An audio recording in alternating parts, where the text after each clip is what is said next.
Welcome to Get Over It, the Consciousness Transforming Podcast for exceptional 21st century living. Folks, we have a very different show today. We're going to be speaking with Vera Lurie, and we're talking about her book, Dad Scares Me, God Scares Me, My Journey from Polygamist Cult to Freedom. And, you know, with all of the human trafficking and everything going on today, this is a very prominent issue in today's world and something we should pay attention to. So I'm truly honored to have this woman on to talk about what she went through, how she went through it, and then the success, the great success that she had on the other side. If you know anyone who is struggling with something like this is definitely the show for them to listen in on and for you to share with others. Now, the information shared on Get Over It uses intuitive and pragmatic insight to help you shift your consciousness to break through blocks and release energy that is no longer needed. Yes, we're going to help you let go of the BS that's holding you back. But the real question is, are you truly ready to? And by the way, folks, BS is belief system. A bit about me for my new listeners, intuitive since birth. I'm a third-generation intuitive with over 3 decades of experience supporting people to break through the blocks along their path. I'm a strategist for personal and professional transformation, revealing cutting-edge information that enables you to prosper and thrive. I spent 25 successful years in corporate America as an executive sales professional, and I am the founder of Healing Visions Ministries and the Northern California Children's Education Network, a 501c3 nonprofit. I provide consultations and healings in all areas of life that heal the mind-body-spirit connection, allowing you to live your very best life. My clients tell me that I keep it real while providing them with accurate information to assist them along their journey as a spirit living a human existence. But they also say, if you really don't want to know, don't ask Monique. My background includes a doctorate in metaphysics, Reiki master teacher, ordained minister, and clinical hypnotherapist. So whether you are stressed, depressed, or possessed, I can help. To find out more about me and the services I offer, go to my website, and that's moniquechapman.com. And I invite you to like me on Facebook and LinkedIn. I am no longer on Twitter, so don't go there. And if you are enjoying the podcast, you can subscribe. You can give me some stars. I would love to hear from the audience. My guest today, Vera Lurie, was born into a polygamous cult in Mexico in 1971. She is one of 57 children. Her father had 11 wives. She was constantly told that women are inferior to men and that God was to be feared. She experienced sexual violation, manipulation, brainwashing. She was even forced to marry her deceased sister's husband at the age of 16 to raise the children they had, and then she had 3 of her own. She eventually got out of it, and she has had a very successful life that we're going to talk about in a moment. And if you want to check her out, you can go to her website, and that's VeraLurie.com, VeraLaree.com. Welcome, Vera. Oh, thank you. I'm happy to be here. Okay. Am I saying your last name correctly? You sure are. It's Lurie. Yep. You know, sometimes we get it, sometimes we don't. So I just wanted to make sure. My goodness, girl, this book, God Scares Me, God Scares Me. I might be afraid of you. I mean, you went through so much and what a transformation. You are truly a testament to finding out who you are walking your talk and letting the BS, and I mean bullshit in this situation, behind. Yes. Tell me, the things that I just talked about, give us a little bit more in-depth detail about those things. So my parents were fundamental Mormons. And so I was born into this cult, and they lived in Mexico so that they could escape the government in Utah back in 1910. So they started this community, and it was a serious cult. The members began fighting, and one of the brothers killed the other brother. The FBI was on their case trying to figure out this murderer. So it's a kind of a well-known cult, but Mhm. I was born into this, and I was domesticated and brainwashed that I had to live this polygamy in order to make it to the celestial glory, which is the highest level in heaven, according to what I was taught. And I was very afraid of my dad. And then I started, the only God I knew about was very scary too. And it got to be to where I couldn't even tell the difference between my dad and God. They were just these scary men. And then when I was married off to my deceased sister's husband, I was also scared of him. I was only 16. I was so innocent. I had no experience whatsoever. And I was told that my mother had a dream and I was to marry this man. And so I did. But yeah. Wow. I mean, that in and of itself it's believable because people understand and know about, this particular cult, but it's like hard to imagine growing up in it and the belief system and the brainwashing. I mean, everybody's brainwashed to a degree when they're growing up because you're under your parents' thumb, so to speak, right? But to have this larger family that you have to do things and you're constantly demeaned, how did you ever find the courage to even begin to think for yourself? Well, this is the beautiful part about it. This is what I love teaching women.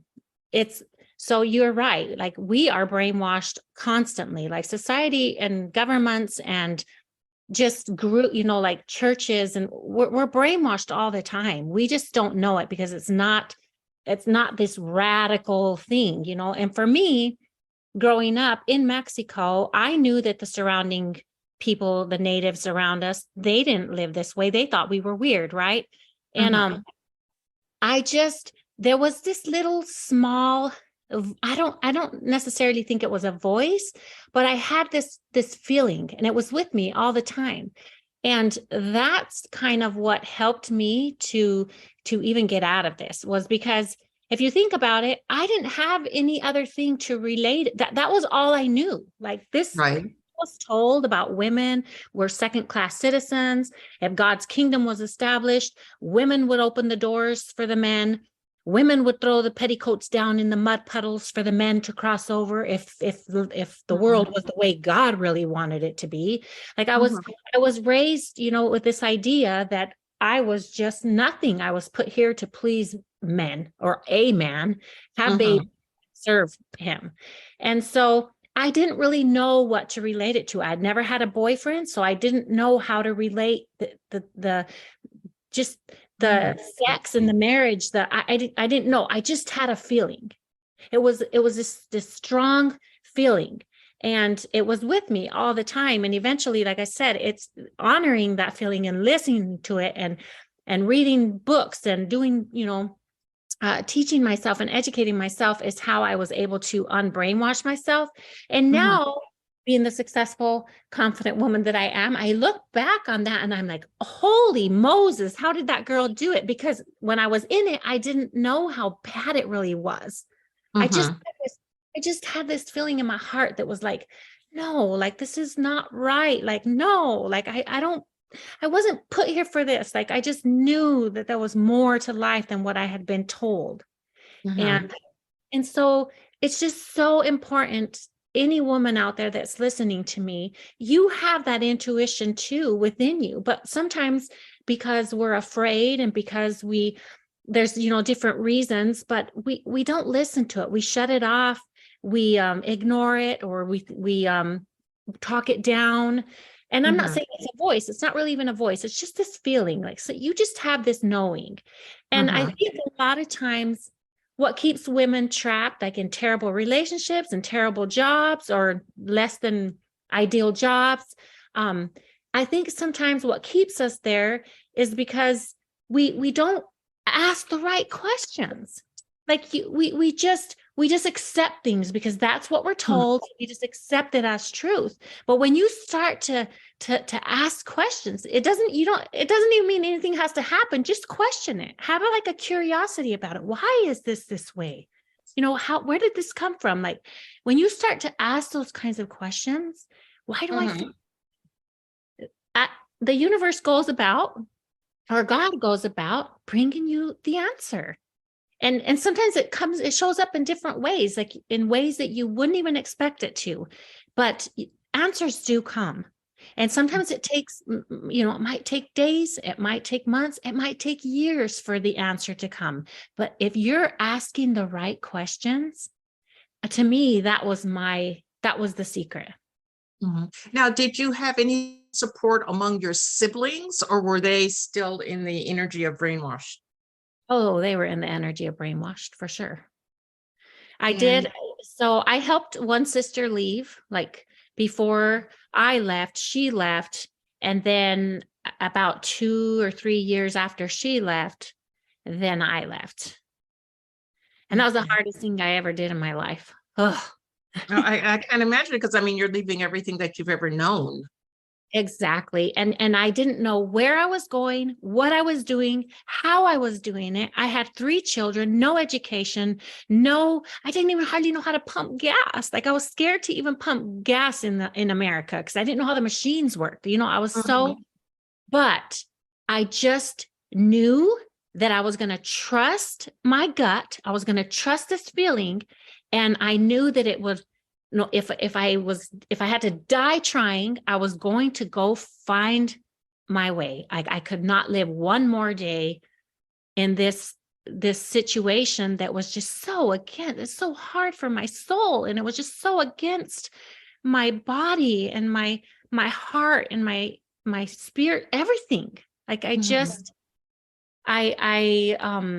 I was so very petrified of my father and so very petrified of my husband, but I was like, I got to do this. Like, I just have to do this. Okay, I want to ask 2 questions, and one, if you don't want to answer it, that's fine. I'll completely understand. And I'll give them both to you at the same time. The first one is, when you were forced to marry your deceased sister's husband, and you said that you were 16 and experienced sex, I would think would be something that this guy would want, and you not having experience, did you feel violated? All the time. All the time. In fact, there's a scene in the book, or there's a chapter in the book, I guess. I don't know if it's but towards the very end. So when I told him I wanted to leave, I wanted out, I'm done. The way it works in polygamy is that, I guess everybody's different, but some husbands share like the night with all of the wives, but thank God my husband wasn't that way. We shared nights. So one night it was my night, and then it was, each wife had a turn. So when I told him it wasn't my turn, but he got permission from the other wife to come and spend another night with me. So I didn't expect him back to the house. And to make a long story short, all through my marriage, I never, ever, ever kissed that man. I never made love to him, ever, not once. It was always my body belonged to him, and he used it however he wanted to. There was nothing in it for me. And a lot of the times I would use body language to signal that I didn't want to, or, have headaches or whatever. Well, on this particular night, I write about it in the book because it was such a big, important thing in my world. But he wanted to have sex with me after I told him that I'm leaving. And I didn't only tell him no with my body, but I literally said no. I don't Mhm. want to. And I told him more than once. Well, he forced himself on me anyways. Now, Mhm. I consider that's, that can be a form of rape, but I didn't want to call it rape. Mhm. I just didn't feel comfortable with that, but it was forced sex. And so he took me. I'm crying the whole time. And that same thing inside of my heart was just reminding me, like, hold on to this. This is why you are leaving. You do not matter. Your voice doesn't matter. How you feel doesn't matter. What you want doesn't matter. Just remember this, Vera Marie. This is why you are leaving. And it's funny how that happened. I kind of, I went to another place inside my head, like I always did when he would Mhm. play with me. And I later on, when I was leaving, when things, because it was hard, it was very, very hard. I had to face a lot of things. And I would always go back to that. I would remember that feeling that I had of where, like, I was being so violated and how I Mhm. felt did not matter at all. And I would hold on to that. That gave me so much strength. Like, I never, ever, ever questioned whether I did the wrong thing by leaving. I never wished I hadn't. I never looked back. I never. Mhm. Just Well, I can imagine that you just wouldn't. I mean, my goodness. And the second part of that question I was going to ask was, could you walk us through how you escaped from Mexico to the United States? Okay. So this is a group of American citizens. So they have dual citizenship in Mexico. So the Mhm. majority of them, the way that they maintain their community is a lot of the men have businesses and work in the United States. They invest all of their money into Mexico, and they a lot of times will leave the wives while they go out to United States to work and then come back. It's almost, some of them are almost like visiting fathers in a sense, or they Mhm. spend like 2 or 3 years where they're gone a lot and then they come back and then they stay. So my ex-husband was, that's what he did. So I did Mhm. have dual citizenship. My mother and father both were American citizens. So all during my marriage with him, we would come out like in the summers when the kids were in the school system. And so I was familiar with the United States because we would come back and forth. He did have a business. So the my sister's 3 children, I helped raise them. And when the youngest one was going to get married, when they announced to me that she was getting married, I also talk about that in the book. This feeling came over me as I knew that I was free. I felt like a bird. Anyways, and I just knew in that moment. But I waited until after she had her wedding because I didn't want to ruin her wedding for her. But something let me know that I was free to go now. Mhm. Anyways, so when a lot of family members came to the wedding from the United States, so when I left, now you have to remember that they didn't tie me up with ropes and chains and hold me there that way, because it would have been easier to leave had it been that way. But Mhm. the way they kept me there was through manipulation, through guilt, shame, fear, throw everything at you that they can. That's how they control you, is through fear and through, first of all, brainwashing you that all these ideas about God and about what a woman's supposed to do and a woman's role, which I think there's still a lot of that in our culture, even in America today. But Yeah. anyways, so when I told him that I was leaving, it was hard for him, right? Because in the community, I mean, how was he going to look to the community, to the members, that he was losing this young, beautiful wife? Like, it was hard for him, I'm sure, to lose me in that sense. Well, Um, and especially to the other men, right? exactly, exactly. It was like this macho thing. But so I hitched a ride with someone that had come down to the wedding, and I got a ride to Minnesota. That's where I originally was going to be. But I had a family member that lived here in Wisconsin, and then they brought me from Minnesota here to Wisconsin, let me stay with them while I got my feet on the ground. So that's kind of how that happened. And of course, I was, I wanted to do everything right. I wanted to make sure I had God on my side. And so I wanted to play by their rules. And their rules was that if a marriage is struggling, that you have to give it 6 months to see if there's a way that you can work the problems out or whatever before there is any such thing as a separation, or before you can consider yourself divorced, I guess. So I kept his ring on my finger for the first 6 months. And that was mostly because I was still I was scared I just wanted to make sure I was doing the right thing. I had a lot of fear still at that time. Well, I mean, you were literally changing your whole life. Exactly. Yeah. Oh, So my that's goodness. kind of how that happened. Okay. I mean, you've gone through so much. Now, how can you help other women and some men who are feeling trapped by our harmful, abusive situation or relationship? Well, the way that I do it is I just show them how to change their perspective, because perspective is everything. And a lot of times we get stuck because we're in this pattern of thinking, and as long as that is our reality and that's what we're thinking, then that's our reality. So we have to learn how to shift the way you're viewing things.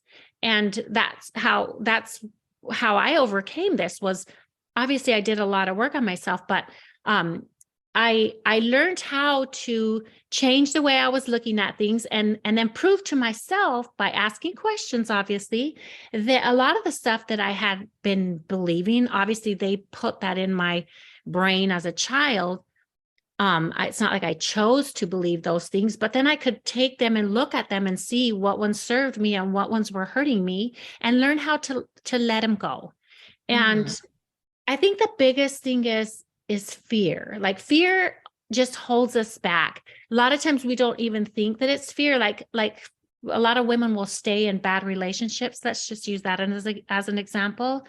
And they know that there's more out there. They want something different, but then they stay. When they don't realize, you have to kind of peel it back like an onion. But at the very bottom of it is this fear. And the fear, if you peel it back, you come to realize that when it comes to fear, you're literally just afraid that you won't be able to handle it, whatever it is. That's when you break fear down, you see that that's what the biggest fear of all is that you're afraid that whatever it is that you're afraid of, you won't be able to handle it. So if you can switch that and you can think to yourself, I'll handle it. Like, no matter whatever it is, I'll handle it. Stare the fear down in the face and then say, I will handle this. And it's amazing how much freedom comes from unlocking that. It's, girl, I'm just blown away listening to your stories, but I do want to switch gears now. You went from that, I'm going to say, depressing situation to a vibrant life today. So tell us who you are today. Tell us about your company, what you do. I just want you to advertise yourself. Tell everybody about you today, please. Okay. So when I first left, I did the only thing I knew how to do, which was clean homes, right? And so I started a home cleaning business, as I went back to school, got my GED, was raising my 3 children on my own. And I started this big cleaning company, and then my grown children came aboard. It's a multi-million-dollar business now. And that was very satisfying. It was a beautiful thing, but I knew that I was made for even grander things. So like I said, I went back to school, and I was just curious and intrigued by everything spiritual, psychological. I really got into health and wellness. I did a little bit of, I got sponsored to do like bodybuilding competitions, did that, was a lot of fun, learned an awful lot. And in the meantime, I was, the supplement company, they were natural, like they didn't have like steroids or nothing like that, would never do anything like that. But they were all clean. The bodybuilding I did was tested, but it had like the artificial sweeteners and like certain fillers and just artificial flavors. And that stuff just ripped up my gut, like caused me my tummy was just like giving me such a hard time and I couldn't figure it out. And I was coaching people at the time. I had a little, like a little gym and a studio, and I hired out people to train them the physical side of training. But then I was doing the mindset stuff and helping people have breakthroughs that way, helping them with their food issues and with their body image issues, just shifting the mindsets that way. And in the meantime, like I said, I had these tummy issues, and lo and behold, it was, a lack of like probiotics. So I was finding these certain probiotics that I noticed worked better for me. And I was recommending probiotics to a lot of the people I was coaching. And then from there, I got the brilliant idea, well, why don't I just start my own line instead of always sending people to buy these other ones? So that's kind of how that started. Then I started Pure V Organics. And I wanted to combine teaching women how to love themselves and to honor and respect themselves so that others will honor and respect them, and also get their physical well-being good so that their mental well-being could be strong. So then they could be strong to face their emotions. And then from the emotional well-being comes the higher spiritual side of things. So that's kind of how that started. And I absolutely love it. My motto is a little self-love in every bottle. I love helping women to just see how just precious and how powerful we truly are if we can unbrainwash ourselves from what society has put on us that yeah. So did that answer your question? That definitely answered the question. With your business that you have going now, where are your products available? How can people get them? From the intuitive sense, I get that the products are very strong in the sense of that they work.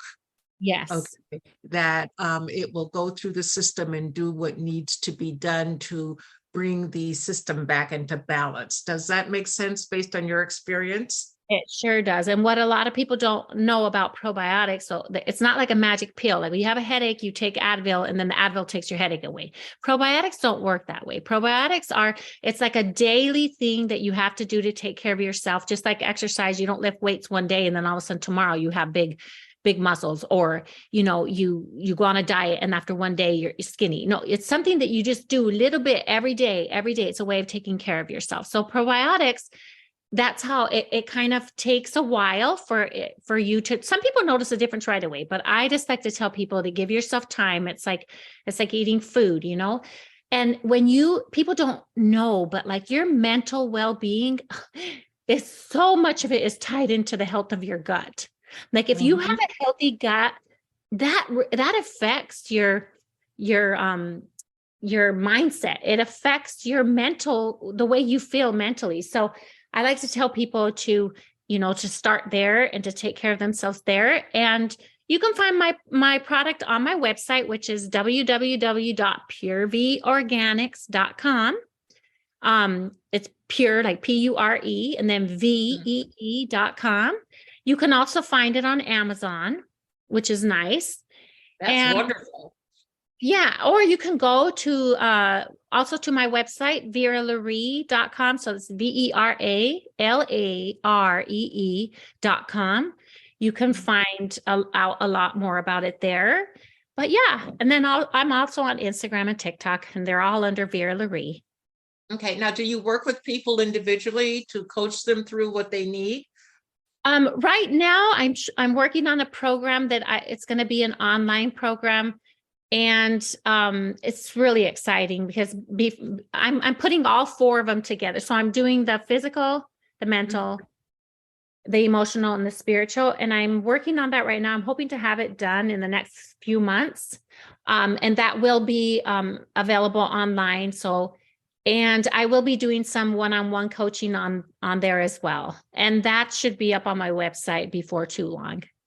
Okay, well, be sure to contact me when you get that up and going, and we'll have you back to talk about that a bit more. So you've planned out your future for the near future, and you've got things going. What is it that you would want people, women in particular, to take away from your story? the biggest thing I would want them to take away is to see if this girl that believed that she was nothing, she could not make it to heaven even without a man. She was put on this earth to be under a man, and she was not, the men were way more important in God's eyes. From going from that and being, like I said, so unlived, so I don't know what the word would be, that I struggled to pump gas in my car the first time, Mm-hmm. to now being where I'm doing motivational speaking, I'm up on stages. Like, if I can do that, so if that girl can do that, then what can I do? Right. Because you can. You just ask questions, and you have what it takes. Okay. Well, our time is up, and I really appreciate you coming on today. Is there anything else that you would like to share with the audience today to help motivate them to move forward in life? Well, the biggest thing is for them I would like to share with them that and maybe they already know this, but you are so precious. Like, you're so special and precious. And the only person that really it matters that doesn't know that is you. So yeah, I would love to send love to all of the women out there, every one of them, and touch their hearts and let them know that you are so precious and so special. Thank you, thank you, thank you. I mean, we don't hear about that often enough, and a lot of times we are, so caught up in whatever is going on in our daily lives that we don't even take time to think. So you have not only thought about it, you've lived it, you've come out the other side, and you are proof that people can leave a very depressing situation and thrive. So my hat's off to you, lady, because you've truly, truly done it and done it. Thank you. Thank you so much for having me today. This was awesome. Oh, you're welcome. And I thank you, and I thank the audience for being with me today. And remember, the most important choice that you can make is what you choose to make important. Consider making the masterful choice of trusting your gut and loving yourself. Abundant blessings, light, and love to all. Agape.